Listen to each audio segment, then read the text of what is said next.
வணக்கம் ஜி. வணக்கம் சார். ஜோதிடம் மகாபாரதம் நம்ம வழக்கமாக பதிவு செய்கிறது. ஒரு விசேஷம் என்னென்னா இப்போ இந்த குரு பயிற்சி நடக்குது. குரு பயிற்சி வந்து அதான் நான் என்னடா அது சரி நம்ம எதுவும் பேசலைன்னு நினச்சேன். இப்போ அந்த குரு பயிற்சி நம்ம பேசி பண்ணிட்டோன்னாக்கா ஏன்னா சிம்பிளாக பேசுவேன். ஏன்னா ரொம்ப வந்து வளவலா குலகலாம் டீப்பாக பார்த்ததில்ல. இப்போ இந்த குரு பயிற்சியை பொறுத்த வரைக்கும் உங்களுக்கு 20 வருஷத்துக்கு முன்னாடி நம்ம கேள்விப்படும்போது என்னென்னு கேட்டிங்கன்னா, குருவை சுற்றி நிறைய நமக்கு இருக்கிற நிலாக்கள் மாதிரி அதுக்கு ஒரு 16 நிலாக்கள் இருக்குது அப்படின்னாங்க. அப்புறம் அதிகமாச்சு, எண்ணிக்கை கொஞ்சம் கொஞ்சமாக கூடி இப்போ என்னென்னு கேட்டிங்கன்னா கிட்டத்தட்ட ஒரு 80க்கு மேற்பட்ட நிலாக்கள் குருவை சுற்றி வருது அப்படின்னா அப்போ அவருடைய அவர் எவ்வளோ பெரிய ஆள் பாருங்கள். அப்போது சூரியனுக்கு அடுத்து இருக்கக்கூடிய மிகப்பெரிய கிரகம்னா அப்போ அதனுடைய எஃபெக்ட் வந்து உங்களுக்கு மிக அதிகமாகவே பிரதிபலிக்கும். உங்களுடைய வாழ்க்கையில் ஒவ்வொரு முறை அதை சந்திக்கின்ற போது, அதாவது மிக நெருக்கமாக ஒரு இடம் இருக்குது. இப்போ மிக நெருக்கமான இடம் நம்ம சொல்கிறது என்னென்னு கேட்டிங்கன்னா, இப்போ இந்த பூமி இருக்கு இல்லைங்களா, பூமி வந்து சூரியனை சுற்றி வரக்கூடிய ஒரு கிரகம். நம்ம ஜோதிடத்தில் நம்ம என்ன பண்ணணும்னா, சூரியனை நம்ம சுற்றி வருவதாக நம்ம ஜாதகத்தில் வந்து நம்ம பதிவு செய்கிறோம். என்ன காரணம் கேட்டிங்கன்னா, நம்ம மையப்படுத்திக்கிட்டு சூரியன் சுற்றி வருவதை தான் நம்ம பண்ணுறோம். ஆனால் உண்மையில் வந்து சூரியனை சுற்றி வருது நம்ம அப்படிங்கிறனால, இப்போ சூரியன் வந்து மேசத்தில் இருக்குதுன்னு வச்சுங்களேன், பூமி எங்கே இருக்குதுன்னா உங்களுக்கு துலாமில் இருக்கும். கரெக்டாக ஆப்போசிட்டில் இருக்கும். அவன் நேர் 180 டிகிரி ஆப்போசிட்டில் உங்களுக்கு இருக்கும். இப்போ ரிஷபத்துனா உங்களுக்கு அது விருச்சிகத்தில் இருக்கும். இப்போ இப்படியே அங்கே நாங்கள் ரொட்டேட் ஆகும்போது நீங்கள் இந்த பக்கம் ரொட்டேட் ஆகிட்டு பூமி எங்கிட்ட ரொட்டேட் ஆகும். அந்த அடிப்படையில் நீங்கள் பார்த்தீங்கன்னா குறிப்பிட்ட 5 மாதங்கள் மட்டுமே பூமி குருவை ஒரு சரியான கோணத்தில் சந்திக்குன்னு சொல்லலாம், பார்வைப்படுதுன்னு சொல்லலாம். அப்போ எந்த மாதங்கள்னு பார்த்திங்கன்னா, இப்போ வைகாசி மாதத்தில் உங்களுக்கு இந்த குரு இப்போ கடகத்துக்கு பயிற்சி ஆகிறாரு இல்லைங்களா. இப்போ கடகத்துக்கு பயிற்சி ஆகும்போது பூமி எங்கே இருக்குதுன்னு பார்த்திங்கன்னா உங்களுக்கு விருச்சிகத்தில் இருக்கும், சூரியன் ரிஷபத்தில் இருக்கும் வைகாசி மாதத்தில். அப்போது இது வந்து திரிகோண பார்வையாக பார்க்கப்படுது. வைகாசி மாதத்தில் சூரியன் அங்கே இருக்குது, பூமி இருக்கிறது விருச்சிக ராசியில் இருக்குது. விருச்சிக ராசியிலேருந்து திரிகோண பார்வையாக இந்த கடகம் இருக்குது. அப்போ இந்த வைகாசி மாதத்தில் நுழையும் போதே பூமியினுடைய நேரடி பார்வைக்கு வர்றாரு. அதாவது திரிகோண பார்வைன்னு சொல்கிறது ஜோதிடத்தை பொறுத்த வரைக்கும் உங்களுக்கு இந்த ட்ரையாங்கிள்னு சொல்கிறோம் இல்லைங்களா. ஆமாம், முக்கோண வடிவம். அந்த வகையில் வந்து இந்த வைகாசி மாதத்தில் உங்களுக்கு குருவனுடைய பார்வை நேரடியாக இவருக்கு பூமிக்கு கிடைக்குது. இது ஒன்று. இதற்கடுத்து பார்த்திங்கனாக்கா உங்களுக்கு வைகாசிக்கு அப்புறம் எங்கே வந்து பூமியினுடைய நேரடி கோணம் பார்வை இருக்குன்னா உங்களுக்கு புரட்டாசி மாதத்தில் சூரியன் கன்னியில் இருக்கும், பூமி வந்து உங்களுக்கு மீனத்தில் இருக்கும். அப்போ மீனத்தில் இருக்கும்போது உங்களுக்கு கடகத்தை வந்து திரிகோண பார்வையாக பார்க்குறாரு. இதற்கடுத்து என்னென்னு கேட்டிங்கன்னா, பூமி குருவனுடைய இடத்துக்கே பாசிங் ஆகிற மாதிரியான ஒரு நிலை ஏற்படும். அது எங்கேன்னு கேட்டிங்கன்னா உங்களுக்கு மார்கழி மாதங்கும்போது சூரியன் வந்து உங்களுக்கு தனுசில் இருக்கும், பூமி மிதனத்தில் இருக்கும். அப்போ குருவனுடைய கடகராசிக்கு நெருக்கத்துக்கு அவர் வந்துடுறார். அதற்கு பிறகு தை மாதம் முழுக்க குருவுடன் சேர்ந்தே ட்ராவல் பண்ணுற மாதிரியாக பூமி இருக்கும். அதுக்கப்புறம் மாசி மாதத்தில் சூரியன் உங்களுக்கு கும்பத்தில் இருக்கும், பூமி சிம்மத்தில் இருக்கும். அப்போது இந்த பயிற்சி நடக்குது அப்படின்னு கேட்டிங்கன்னா உங்களுக்கு பலன் அளிக்கிறது எங்கன்னு கேட்டால் இந்த குறிப்பிட்ட 5 மாதங்கள் இப்போ நேரடி பார்வையில் இருக்கிறதுனால அப்போ எதாவது பாருங்கள், வைகாசி, புரட்டாசி, மார்கழி, தை, மாசி ஆகிய இந்த 5 மாதங்கள் தான் இந்த குரு உங்களுக்கு பயனளிக்கக்கூடிய விதமாக குரு பயிற்சியால் அவர் நன்மையோ தீமையோ எது வேணாலும். அப்போ இந்த 5 மாதங்களில் உங்களுக்கு என்ன நடக்கும் அப்படிங்கிறது தான் ஜோதிடத்தில் நம்ம சொல்லக்கூடியது. இதுவும் கூட உங்களுக்கு பொது தான், இந்த பலன் சொல்லக்கூடியது கூட உங்களுக்கு பொது தான். அப்போது குரு உங்களுக்கு நன்மையான கிரகமாக இருந்தால், உங்களுக்கு சுப கிரகமாக இருந்தால் அவர் சுபமான பலன்களை இந்த 5 மாதங்களும் உங்களுக்கு கொடுப்பார். அவரே உங்களுடைய லக்னத்துக்கு தீமையான கிரகமாக இருந்தால் இந்த குறிப்பிட்ட 5 மாதங்களில் உங்களுக்கு தீமைகளை செய்வார். அடிப்படையான ஃபார்முலா இது தான். அப்போ எந்தெந்த ராசிக்கு எந்தெந்த மாதிரியாக பலன்களை கொடுப்பார், நம்ம ராசிக்கு சொல்கிறதில்ல லக்னத்தை தான் சொல்கிறோம். அப்போது எந்தெந்த லக்னங்களுக்கு இது பாசிட்டிவாக இருக்குது, எந்தெந்த லக்னங்களுக்கு நெகட்டிவாக இருக்குது பார்க்கலாம். இப்போ அந்த பொதுவான பலன்கள்னு ஒன்று சொல்லுவாங்கள்ல சார், அந்த பொதுவான பலன்கள்ன்றது பொதுவான பலனே இதுதான், இவ்வளோ தான். அப்போ எல்லா நாளும் வந்து ஒவ்வொரு நாளும் உங்களுக்கு 365 நாளும் அவர் பண்ணிக்கிட்டே இருப்பார், அப்படி கிடையாது.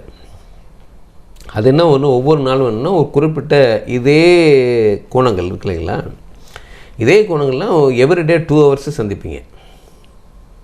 ஒவ்வொரு நாளும் 2 மணி நேரம் குரு பார்வை உங்களுக்கு கிடைக்கும்.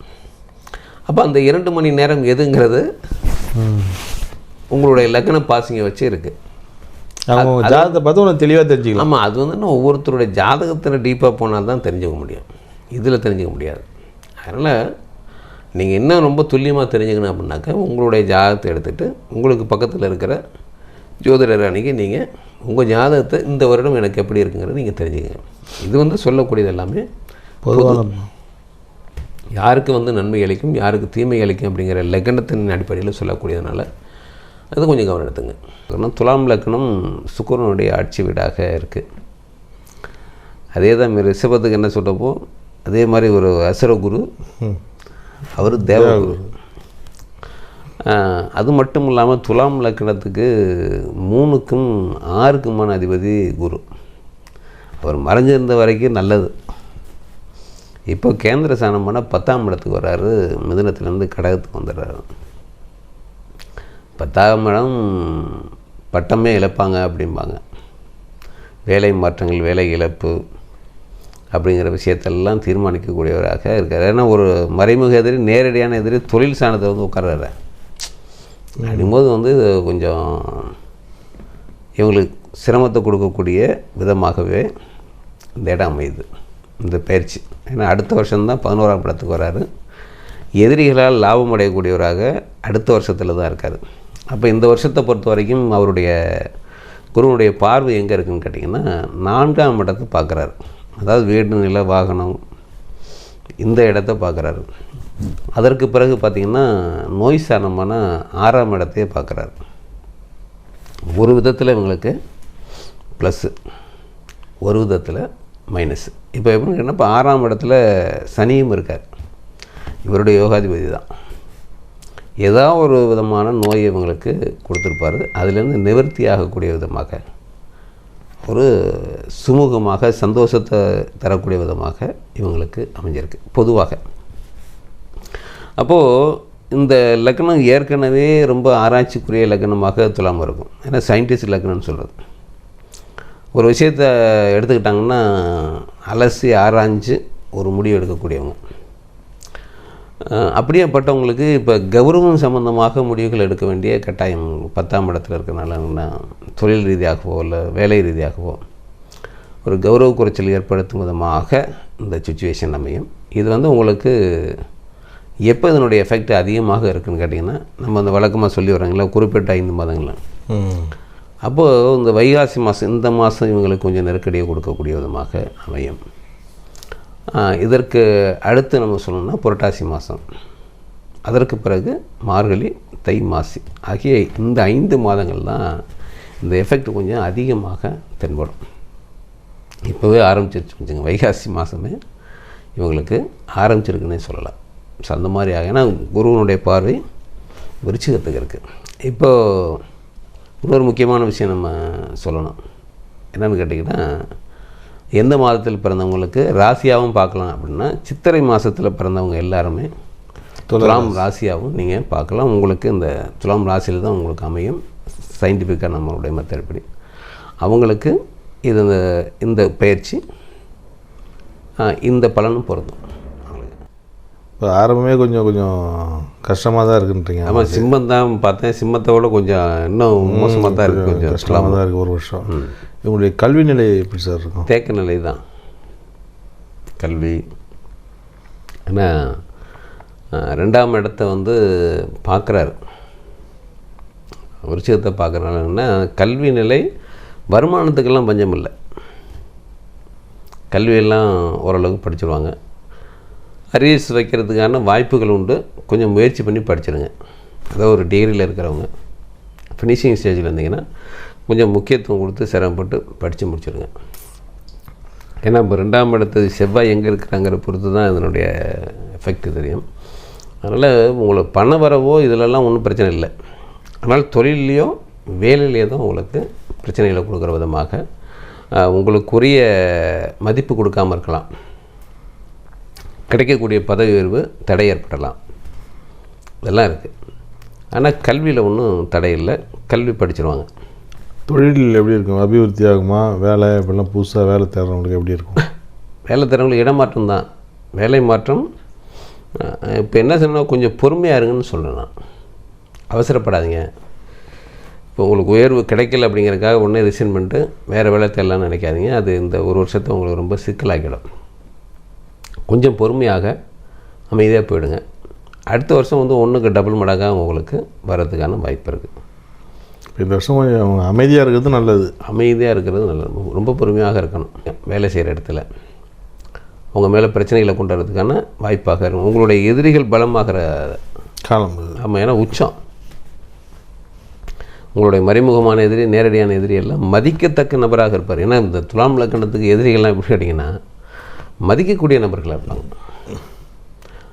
எப்போ அவர் வந்து உச்சமே அடைகிறாரு அப்படின்னா தொழில் 10ஆம் இடத்துல உச்சங்கிறனால தான் இந்த துலாம் லக்னத்தை ரொம்ப யோசிக்கணும். ரொம்ப ரொம்ப பொறுமையை கையாளும். உங்களுடைய உயர் அதிகாரிகள், மேலதிகாரிகள், தொழில் ரீதியாக உள்ள பார்ட்னர்கள் எல்லாத்துலேயுமே ஒரு தேக்க நிலை, ஒரு சிக்கல்களை சந்திக்கிற மாதிரியாக இருக்கும். அதை நீங்கள் முயற்சி பண்ணி பொறுமையாக செயல்பட்டிங்கன்னா தொழில் ரீதியாக உங்களுக்கு நல்லாயிருக்கும். முக்கியமாக சொல்லணும்னா என்னென்னு கேட்டிங்கன்னா, நீங்கள் கேட்கல, நான் சொல்கிறேன். வாழ்க்கை துணை. வாழ்க்கை துணை. ஆமாம். வாழ்க்கை துணைக்கு இது கொஞ்சம் பரவாயில்ல. அவங்க கூடயும் உங்களுக்கு பிரச்சனை வர்றதுக்கான காலம் இது. பார்ட்னர்ஷிப், வாழ்க்கை துணை, அவங்க வாழ்க்கை துணையுடன் பிணக்கம் ஏற்படாமல் பொறுமையை கையாளுங்க. ஏன்னா அவங்களுக்கு யோகமாக இருக்குது. அவங்களுக்கு வீடு நில வாகன யோகத்தை கொடுக்குற மாதிரி இருக்குது. உங்களுக்கும் இருக்குது. அப்போ நீங்கள் அவங்க பேரில் வந்து உங்களுடைய வாழ்க்கை துணை பேரில் வீடோ நிலமோ வாங்கலாம். வாகனம் தான் முக்கியமாக இருக்குது. வாகனம் வாங்கலாம். சரி, வேறு என்ன? திருமணம் எப்படி இருக்குது? திருமணம் கொஞ்சம் தள்ளி போகிறது பெட்ரு தான். அது ஏற்கனவே ரொம்ப பொறுமை காக்கிறவங்க துலாம் திருமண விஷயத்தில் இந்த வருஷத்தோடு அடுத்த வருஷம்தான் சிறப்பாக இருக்குது. அடுத்த வருஷம் ரொம்ப நல்லா இருக்குது. திருமணத்துக்கு காதல் திருமணம் அரேஞ்ச்மெண்ட் திருமணம் எல்லாமே உங்களுக்கு அடுத்த வருஷம்தான் ரொம்ப சிறப்பாக இருக்குது. குழந்தை பாக்கியம், குழந்தைகளுடைய வளர்ச்சி, அதுவும் தான். எல்லாமே ஒரு வருஷம் டோட்டலாகவே பிளாக் ஆகுது. நீங்கள் உங்களுடைய ஹெல்த்தை சரி பண்ணிக்கிறது, இப்போ குழந்தை சம்மந்தமாக ஒரு மெடிக்கல் ரீதியாக நீங்கள் ஒரு மருத்துவம் எடுத்துக்கிட்டு இருக்கீங்கன்னா அதை கண்டினியூ பண்ண வேண்டிய மாதிரியாக இருக்கும். இதனுடைய பயன் வந்து அடுத்த வருஷம்தான் உங்களுக்கு நல்லாயிருக்கும். ஆனால் நான் சொல்கிறது எல்லாமே பொதுவான பலன் தான். நீங்கள் வந்து இதுவே வந்து இறுதியானதில்லை. இப்போ உங்களுடைய ஜாதகம் வந்து வலிமையாக இருந்தால் நம்ம சொல்லக்கூடியதெல்லாம் கொஞ்சம் மாற்றம் அடையும். ஜாதகத்தில் தசாபுத்தி வலிமையாக இருந்ததுனாக்க இந்த கிரகநிலை பெருசாக பாதிக்காது. அதனால் ஜாதகத்துலேயும் வந்து உங்களுக்கு குரு மோசமாக இருந்து இப்போது இருக்கிற இந்த உச்சநிலை அடைகிறது ரொம்ப டிஃபிகல்ட்டாக. ஏன்னா இப்போ நான் உங்கள் துலாம் லக்னத்துக்கு 5ஆம் இடத்துல ராகு இருக்குது. அப்போ பிறக்கக்கூடிய குழந்தைகளும் ஏதோ ஒரு டிஃபிகல்ட்டோடு பிறக்கிற மாதிரியான சுச்சுவேஷன் ஆகும் இந்த வருஷத்தில் உருவாகக்கூடிய கரு துலாமுக்கு. அப்போ நீங்கள் ஒரு வருஷம் தள்ளி போகிறது ஒரு வகையில் பெட்டர். அதனால் உங்களுடைய ஜாதகம், உங்களுடைய ஜாதகமும் உங்களுடைய வாழ்க்கை துணை ஜாதகமும் சிறப்பாக இருந்தால் நீங்கள் இதை பற்றி கவலைப்பட வேண்டாம்.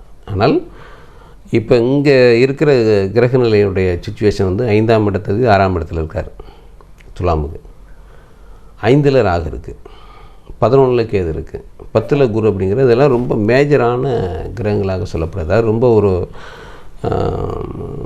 யோகத்தையோ அல்லது அவயோகத்தையோ கொடுக்கக்கூடிய இடத்துல ஒரு குறிப்பிட்ட கிரகங்கள், மிகப்பெரிய கிரகங்கள் இருக்கின்ற போது, அப்போ அந்த இடத்த பூமி கிராஸ் பண்ணும்போது, இப்போ நம்ம சொல்லக்கூடிய இந்த மாதங்கள்லாம் குறிப்பிட்ட அந்த மாதங்களில் குருவனுடைய நேரடி பார்வைக்கு பூமி படுறதோ அல்லது நேரடியாக பார்க்கிறதோ அல்லது திரிகோண பார்வையோ அல்லது அதனுடைய பயணிக்கிறது. இப்போ மார்கழி, தை, மாசி இந்த 3 மாதங்கள் வந்து பார்த்திங்கன்னா குரு இருக்கிற இடத்துல பூமியை ட்ராவல் பண்ணுது. அப்போது எஃபெக்ட் இன்னும் அதிகமாக இருக்கும். அது குரு வந்து யோகாதிபதி அடைஞ்சவங்களுக்கு ரொம்ப சிறப்பாக இருக்கும். அவயோகாதிபதியாக அடைகிறவங்களுக்கு அது யோகமாக இருக்காது. பிரச்சனைகளை நேரடியாக எதிர்கொள்ளக்கூடிய விதமாக அது அமையும். அப்படிங்கிறதுக்காக தான் இவ்வளோ சொல்கிறேன். இப்போ துலாம் லக்னத்தை பொறுத்த வரைக்கும் அவங்க எல்லா விதத்துலேயும் ஒரு பொறுமையை கடைபிடிக்க வேண்டிய கட்டாயத்தில் இருக்காங்க. இப்போ ப்ளஸ் என்னன்னு சொன்னிங்கன்னா தனத்துக்கு பிரச்சனை இல்லை, தனவரவு இருக்கும், பணவரவில் ஒன்றும் பிரச்சனை இல்லை. வேலையில் ஸ்ட்ரகிள் இருக்கும், திருமணத்தில் தடை ஏற்படுறதுக்கான வாய்ப்புகள் அதிகம், குழந்தை பிறப்புலையும் வாய்ப்பு அதிகம். ஆக இந்த ஆண்டு துலாம் லக்னத்தை பொறுத்த வரைக்கும் அவ்வளவு சிறப்பாக இல்லை. உங்களுடைய ஜாதகத்தின் அடிப்படையில் முடிவு செய்யுங்க. நல்ல ஜோதிடர் நீங்கள் பார்த்து முடிவு பண்ணிட்டீங்கன்னா இந்த ஓராண்டை கடந்துடலாம். என்னுடைய ஆரோக்கியம், உடல்நிலை பாதிப்பு எப்படி சார்? எல்லாம் இருக்குது. கால்வலி தான் முக்கியமாக வருஞ்சி, பாதம் தான் அதுன்னு சொல்ல போனால். அப்போது ஒரு ஏஜ்டு பீப்புளாக நீங்கள் இருக்கீங்கன்னாக்கா, சுகர் பேஷண்ட்டாக இருந்தீங்கன்னாக்கா கொஞ்சம் கவனமாக கால்களை பார்த்துங்க. ஏன்னா காயம் பட்டதுன்னா அவ்வளோ சீக்கிரம் ஆறாது. சயின்டிஸ்ட் லக்குன்னு அப்படிங்கிறனால என்ன, சாதாரணமாகவே ஆராய்ச்சி பண்ணக்கூடியவங்க. அப்போ இந்த மாதிரியான ஒரு சுச்சுவேஷன் போது இன்னும் கவனம் எடுத்துட்டவங்க பார்க்கணும். 6ஆம் இடத்துல சனி இருந்தான்னா நீண்ட நாட்கள் ஆகும். ஒரு ஹெல்த் ப்ராப்ளம் ஏற்பட்டுச்சுன்னு கேட்டிங்கன்னா நீண்ட நாட்களாக இருந்து தான் க்யூர் ஆகும். அப்போ கொஞ்சம் கவனம் எடுத்துங்க. உடனடியாக மருத்துவம் எடுத்துக்கணும், செக் பண்ணிக்கங்க. ஏஜ்டு பீப்புள் ஒரு 50 தாண்டவங்க 60 தாண்டவங்களுக்கெல்லாம் பாத ரீதியாக தான் பிரச்சனையை கொடுக்கும். அதனால் கொஞ்சம் கவனம் எடுத்துக்கிறது நல்லது. பொதுவாக இந்த ஆண்டை நீங்கள் பொறுமையாக எல்லா விஷயத்துலையும் அவசரம் இல்லாமல் செய்கிறது ரொம்ப நல்லது. இருந்தால் இதை கடக்கலாம். சரி, எனக்கு கொஞ்சம் சங்கடமாக இருந்தாலும் நம்மளுடைய ஃபாலோ பண்ணுறவங்களுக்கு ஒரு 37,000 பேர் ஃபாலோ பண்ணுறாங்க அப்படின்னா அவர்களுக்கு நம்ம சொல்ல வேண்டியது கடமை. அது துலாம் லக்னக்காரங்களை எச்சரிக்க வேண்டியது நம்மளுடைய கடமை. சித்திரை மாதத்தில் பிறந்தவங்களும் ராசியாக பாவித்து அவங்கள இதை பார்த்துக்கலாம். பார்ப்போம் அடுத்தது யாருன்னு பார்ப்போம். அடுத்த லக்னத்துக்கு போவோம்.